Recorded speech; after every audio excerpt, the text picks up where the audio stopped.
всех с Новым годом. Желаю всего самого хорошего.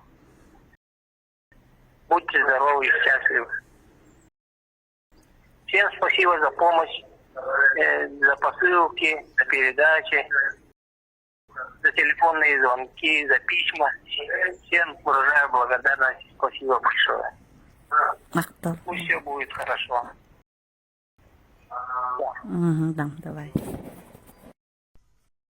Еще Александр сказал, что чувствует себя неплохо, сыпь у него прошла. В посылках и передачках он сказал, что нравится сало и колбаса в заводских упаковках. Из предметов и вещей он пока ничего не просил. Мы решили от подписчиков нашего канала собрать подарок к Новому году для шамана Александра. Нам удалось связаться с Натальей Стальной из Уссурийска.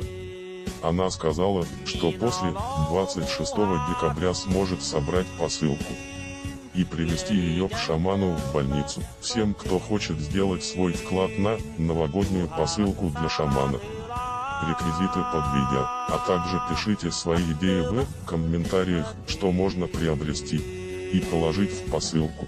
А Наталья уже выберет то, что можно проносить в больницу, у нее есть в этом опыт. Всех, кто